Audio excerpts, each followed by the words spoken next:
வணக்கம். எல்லாரும் எப்படி இருக்கீங்க? இன்றைக்கு நம்ம ஏக்நாத் மகாராஜனுடைய பாகம் 7 பார்க்க போகிறோம். விட்டல பாண்டுரங்கனுடைய 42வது பாகத்தை நம்ம பார்க்க போகிறோம். கொஞ்சம் ஏக்நாத் மகாராஜா விடத்தில் நம்ம ரொம்ப நாள் தங்குறோம். அதுவும் அவனுடைய உளமை. அதனால் இதுக்கு காரண காரியங்களை என்னால் சொல்லவே முடியல. இருந்தாலும் இன்றைக்கு நம்ம தொடருவோம். கண்ணையா அங்கே 12 வருஷம் வேலை செஞ்சுட்டு இருக்காரு, இன்னும் இருக்காரு அங்கே. அப்படி இருக்கும்போது நம்ம ஏற்கனவே பார்த்துட்டோம் ஞானானந்த அவருடைய வாழ்க்கையில் நடந்தது. அதுக்கப்புறம் ஏற்கனவே சொன்ன மாதிரி விசயநல்லூர் அவருடைய வாழ்க்கையில் நடந்தது. இந்த மாதிரியான வாழ்க்கைகளில் நடக்கிறது எல்லாமே வந்துட்டு திருப்பி இவருடைய வாழ்க்கையிலையும் நடக்கிறது. என்ன அப்படின்னு சொன்னால், இந்த வைதிகர்கள் இவருடைய அந்த புரட்சிகளை எல்லாம் ஏற்றுக்கொள்ளவில்லை. இவருக்கு முன்னாடி பல வகையான வழி இருந்தது. என்ன வழி? ஒரு வழி, அவர்கள் முகர்ந்து பார்த்ததை யாருக்கும் போடக்கூடாது. அதனால் பூமியில் ஒரு பள்ளத்தை தோண்டி அதுக்குள்ளே போட்டு மூடலாம், இல்லைன்னா பசுமாட்டுக்கு மட்டும் கொடுக்கலாம். அப்படியும் இல்லை அப்படின்னாக்கா அவர்களை வாயில் வந்தபடி ஏசலாம். அதுக்கப்புறம் இப்படி எத்தனையோ இருந்தாலும் அவர் என்ன செய்கிறாரு, அவர் என்ன குலம் என்னன்னு பார்க்கல இல்லையா? அதை சொல்லி தரத்துக்கு தான் ஏக்நாதரே இந்த பூமியில் பிறந்தது.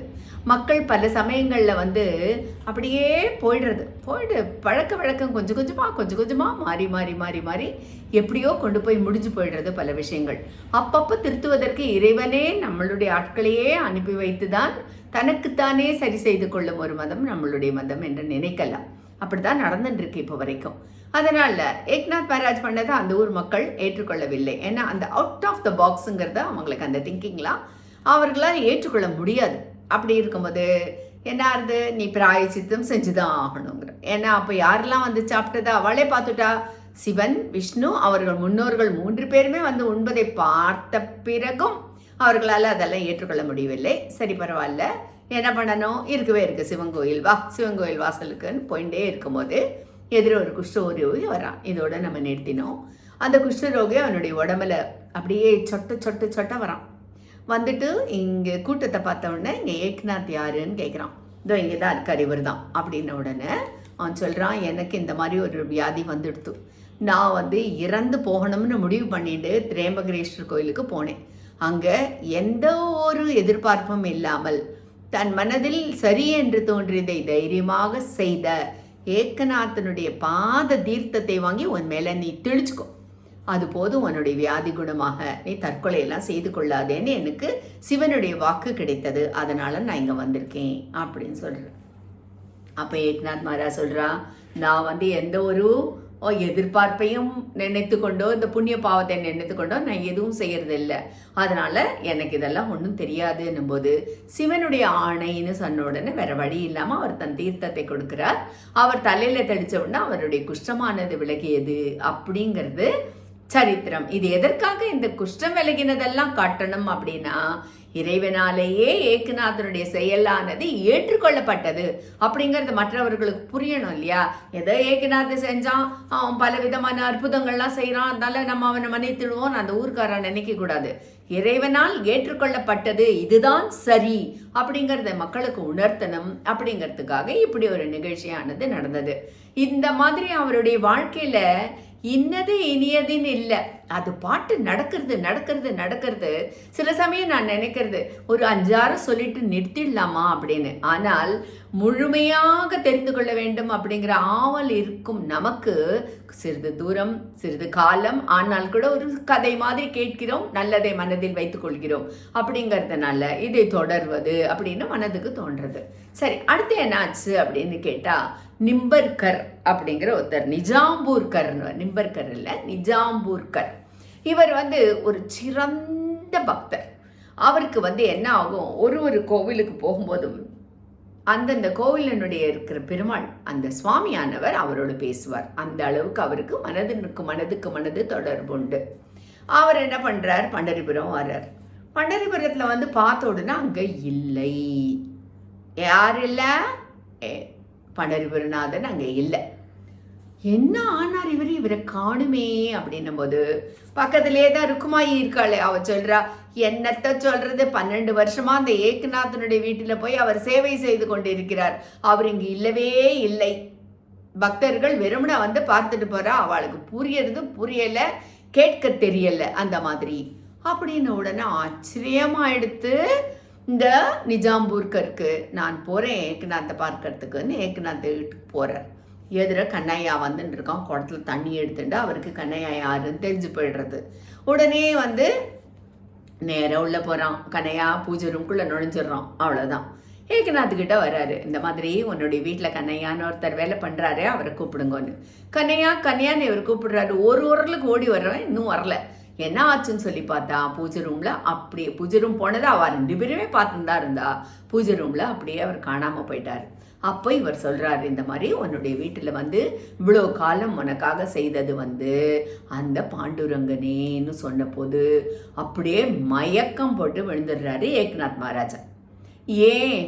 ஐயோ, என்ன உத்தவர் சொல்கிறாரு, என்னோட வயலில் அவ்வளோ வேலை செய்வானே அப்படின்னு. சரி, இவர் சொல்கிறாரு, யாரு? நம்ம கிரிஜாபாய், எனக்கு சமையல்ல அவ்வளோ உதவி செய்து கொடுப்பானே அப்படின்னு.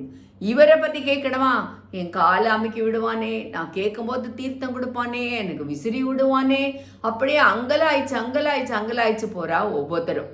இது எதனால் ஏற்பட்டது அப்படின்னு சொல்லி கேட்டாக்கா, இறைவனானவன் அடியவனுக்கு அடியவன். யார் அடியவர் அப்படின்னு கேட்டால் இந்த இடத்துல ஜனார்தன சுவாமி இறைவனுடைய முதல் அடியவர்.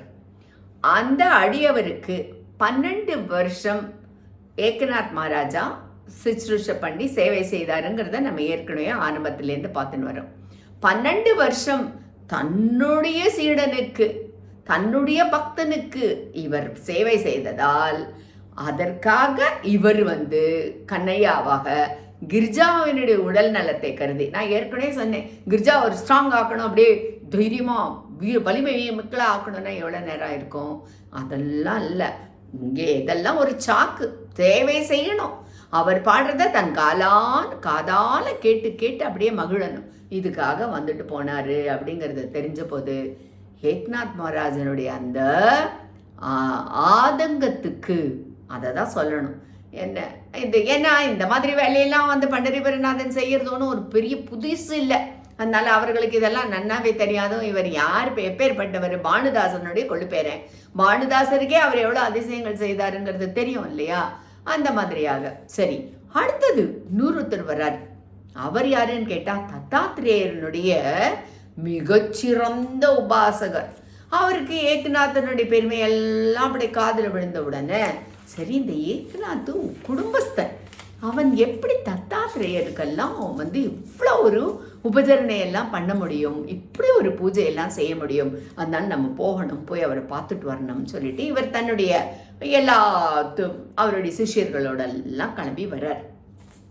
கிளம்பி ஏக்நாத்தனுடைய வீட்டு வாசலை பார்க்கிறார்.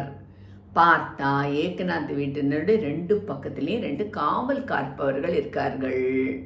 அது கொஞ்சம் காலமாகவே இருக்குது. நான் காவல் காக்குறேன்னு சொல்லிட்டு 2 பேர் வந்துட்டா, யாருன்னு ஒருத்தரை பார்க்குறார். இதுவர் சாக்ஷாத் தத்தாத்திரேயரே அங்கேருந்து காவல் காத்துருக்கார். தத்தாத்திரேயர் ஏன் வந்தார் அப்படின்னு கேட்டால், அதே ஜனார்தன சுவாமியினுடைய குரு சேவை செய்ததுனால தத்தாத்திரேயர் தன்னுடைய சிஷியனுக்கு சேவை செய்யறதுக்கு அவர் என்னெல்லாம் பாடுறாரோ அதெல்லாம் மனமும் கேட்பதற்காக தத்தாத்திரேயர் வந்திருக்கார். இவரை பார்த்த உடனே அவர் மறைஞ்சு போயிடுறார். உள்ளே போயிட்டு அவரை வணங்கி அவர்கிட்ட விஷயத்தை சொல்லும்போது ஏக்நாத்துக்கு இந்த அதிசயங்களும் அப்படியே தன் குருக்கு தான் செஞ்சதுன்னா அந்த குரு பக்தின்றது எப்பேற்பட்ட பலன்களை எல்லாம் கொடுக்கும் அப்படின்னு சொல்லி நினைக்க தோன்றது. அப்புறம் பக்கத்துலேயே 2 பேர் காவல் காக்குறான்னு சொன்னோம்ல, இன்னொருத்தர் ஹனுமான் அங்கே உட்காந்துட்டு இருக்கார். ஏன்னா பாடல்கள் எல்லாம் கேட்டு பரவசமாவார் இல்லையா? பாஷ்வாரி பரிபூர்ண அப்படின்ற மாதிரி அவருடைய கண்லேருந்து நீராக வருமோ இல்லையோ, அதனால் அவர் இருக்கார். இன்றைக்கும் அந்த கோவில்களுக்கு போனால், அந்த ஏக்நாத் மகாராஜாவினுடைய அந்த இடத்திற்கு போனால் இவா 2 பேருடைய உருவங்களை நம்மளால் பார்க்க முடியும். இப்பேற்பட்ட புகழ்னா அப்பேற்பட்ட ஒரு புகழ் வாழ்ந்தவர் இந்த ஏக்நாத். அதை அவருடைய வாழ்க்கையில் நடந்த ஒரு 1-2 விஷயங்களை சொல்கிறேன். ஒரு தாசி, அந்த தாசியானவள் அவர் குளிச்சுட்டு விடும்போது இப்படி பார்த்துட்டு இருக்காவோ, அவருடைய புகழையெல்லாம் கேட்டுருக்கா. ஒரு நாள் அவள் என்ன பண்ணுறா, ஏக்நாத் மகாராஜா குளிச்சுட்டு இப்படி வெளியில் வந்துட்டு இருக்கார். அவர் காலில் போய் விழுந்து விடுறா. ஒரு 2 புஷ்பத்தை போடுறா. உடனே என்னம்மா வேணும் உனக்கு? அவரை பொறுத்த வரைக்கும் தாசியோ யாரோ அவருக்கு அதெல்லாம் ஒன்றுமே தெரியாது இல்லையா? அதனால் இந்த மாதிரி எனக்கு உங்கள் வாக்குலேருந்து நாமங்கள் வரணும், நான் கடை தேர்வதற்கு எனக்கு உபதேசம் செய்யுங்கள்னு.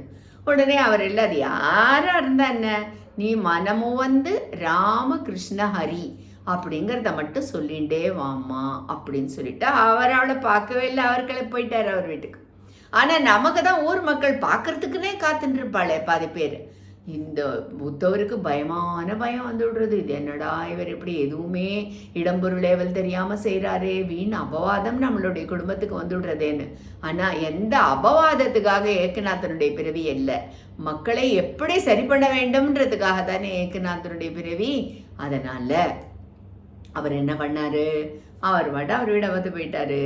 இந்த பெண்மணியானவள் உண்மையிலேயே மிக ஸ்ரத்தையாக அந்த ராமகிருஷ்ண ஹரியை சொல்லி சொல்லி சொல்லி அவள் வந்து தன்னுடைய ஜென்மத்தை முடித்து கொண்டு அந்த இறைவனுடைய அடியை சேர்ந்தாள் அப்படிங்கிறது சரித்திரம்.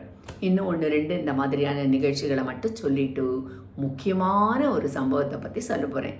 இன்றைக்கு நம்ம என்ன நினைக்கலாம், யார் அதிர்ஷ்டசாலிகள்? இந்த சேவகனுக்கு சேவை செய்கிறேன்னு சொல்லி வந்த தத்தாத்திரேயரா, அல்லது நம்மளுடைய காண்டியா கண்ணனா, இல்லைனாக்கா ஏக்நாத்தா, இல்லைனா இவர்கள் அனைவரை பற்றியும் நாம் இன்று தெரிந்து கொண்டோமே, நம்மளுடைய குரு அப்படிங்கிறவர்களுக்கு நாம் எவ்வளவு மரியாதை கொடுக்க வேண்டும் அப்படிங்கிறதெல்லாம் இதிலிருந்து நாம் கற்றுக்கொள்ள வேண்டிய ஆகக்கூடின மிகச்சிறந்த பாடம். அடுத்த வாரம் பார்க்கலாமா? நன்றி, வணக்கம்.